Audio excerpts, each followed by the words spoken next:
Berjumpa lagi dalam permenungan kita edisi Sabtu 7 Januari 2023 dalam masa Natal. Bacaan-bacaan liturgi hari ini, bacaan yang pertama dari surat pertama Rasul Yohanes bab 5 ayat 14 sampai 21 dan bacaan Injil dari Injil Yohanes bab 2 ayat 1 sampai 12. Yesus mengubah air menjadi anggur atas permintaan ibundanya Maria pada sebuah perkawinan di Kana yang di Galilea. Dan Injil mencatat bahwa ini merupakan tanda pertama, tanda yang menunjukkan kemuliaannya. Inilah yang diceritakan dalam bacaan Injil hari ini. Saudari dan saudara yang terkasih, sejauh yang saya tahu, ada 3 peristiwa yang terjadi dalam kehidupan Yesus yang menunjukkan atau memperlihatkan siapa sesungguhnya Yesus itu. Besok hari Minggu secara liturgis Gereja Katolik merayakan hari raya penampakan Tuhan. Ingat, penampakan Tuhan.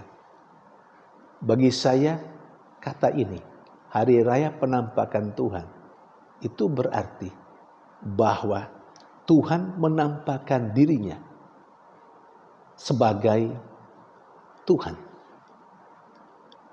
Nah, dalam konteks Natal, perayaan besok hari Minggu 8 Januari,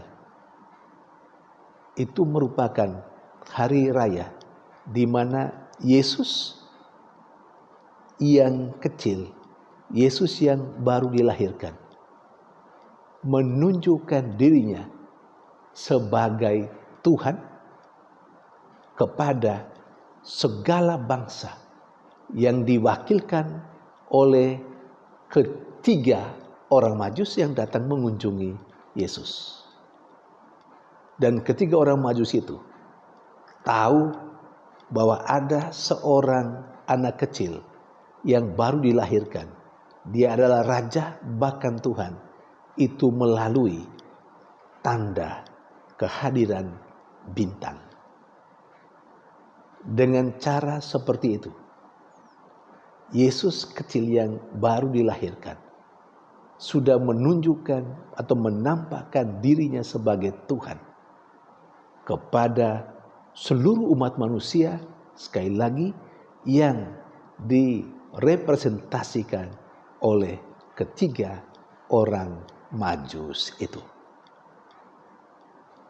Saudari dan saudara yang terkasih, sedangkan bacaan Injil hari ini pada umur yang sudah dewasa, ketika Yesus mulai melaksanakan karya-karya yang dipercayakan kepadanya. Tanda pertama yang ia lakukan, yang menunjukkan bahwa dia adalah Tuhan, adalah berubah atau perubahan air menjadi anggur. Di sana dalam perkawinan Kana itu, kepada para muridnya Yesus menunjukkan bahwa dia adalah Tuhan. Siapa sih yang mampu berbuat seperti yang Yesus buat itu? Ayo, siapa? Kalau bukan Tuhan yang melakukan itu, manusia tidak mungkin melakukan itu. Saudari dan saudara yang terkasih, apa yang dilakukan Yesus, terutama untuk memperkenalkan atau menampakkan dirinya sebagai Tuhan kepada para rasulnya, itu merupakan sebuah kesaksian dari Yesus sendiri bahwa dia adalah Tuhan. Saudari dan saudara yang terkasih, Di sisi lain dari peristiwa, Yesus mengubah air menjadi anggur. Yesus menyatakan identitas dirinya tidak melalui kata-kata, tetapi melalui perbuatannya. Apa pesan bagi kita? Jelas sekali, bukan? Kita punya identitas diri. Sebagai apa? Sebagai apa? Itu nampak dalam kartu identitas seperti KTP misalnya. Tetapi kita memiliki identitas keimanan. Kita punya identitas sebagai orang beriman, orang yang percaya kepada Kristus, khususnya sebagai orang Katolik. Identitas kita tidak pertama-tama karena kata-kata kita, omongan kita bahwa kita adalah orang Katolik atau orang yang percaya kepada Kristus. Juga tidak pertama-tama karena memiliki seperangkat ilmu tentang kekatolikan, tentang iman kita. Juga tidak karena surat baptis dan berbagai sertifikat yang kita dapat. Identitas kita sama seperti Yesus, menunjukkan, menampakkan keilahiannya, ketuhanannya dengan perbuatannya, maka sama dengan itu. Identitas kita pertama-tama ditunjukkan, dibuktikan dengan perbuatan kita. Anda sebagai imam, bagaimana perbuatannya? Anda sebagai orang Katolik, bagaimana tingkah lakumu, perbuatan? Anda sebagai orang yang percaya kepada Kristus, seperti apa gaya hidupmu? Perbuatan-perbuatanmu itu yang menunjukkan siapa dirimu. Saudari dan saudara yang terkasih, sementara dalam bacaan yang pertama, Rasul Yohanes menegaskan bahwa setiap doa akan dikabulkan sejauh apa yang kita minta kepada Tuhan itu sesuai dengan kehendak Tuhan.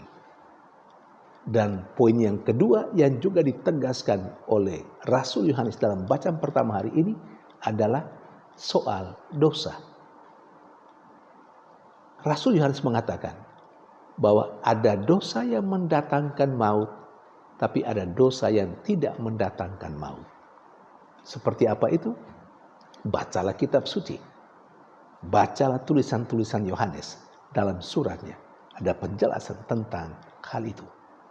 Saya hanya mau mengatakan seperti isi bacaan pertama hari ini. Ketika kita hidup dalam sebuah persekutuan dan kita berjumpa dengan saudara-saudari kita yang melakukan dosa, tapi dosa yang tidak mendatangkan maut, menurut nasihat Rasul Yohanes, kita diajak untuk memberitahukan kepada orang yang bersangkutan supaya dia berdoa. Dan kita pun diajak untuk mendoakan orang yang mungkin melakukan kesalahan dan dosa, tapi dosa yang tidak mendatangkan maut. Saudari dan saudara yang terkasih, mendoakan sesama kita, mendoakan sahabat kita, siapapun itu, adalah hal yang harus kita lakukan dalam kebersamaan kita, dalam persekutuan, dalam komunitas. Tetapi secara khusus, kita juga mau berdoa untuk orang yang kita anggap atau masyarakat umum anggap melakukan dosa dan kesalahan. Seringkali terjadi kita hanya mengata-ngatai orang yang melakukan salah dan dosa, tetapi jarang kita mendoakan mereka. Terkadang kita terasa tidak fair di situ. Kita hanya mau mengata-ngatai orang yang melakukan kesalahan, tapi kita sendiri tidak punya kepedulian atas mereka, misalnya dengan mendoakan mereka. Saudari dan saudara yang terkasih, semoga kedua bacaan liturgi hari ini memberikan inspirasi bagi kita untuk kembali menata kehidupan kita sesuai dengan apa yang dikehendaki oleh Tuhan. Tuhan memberkati.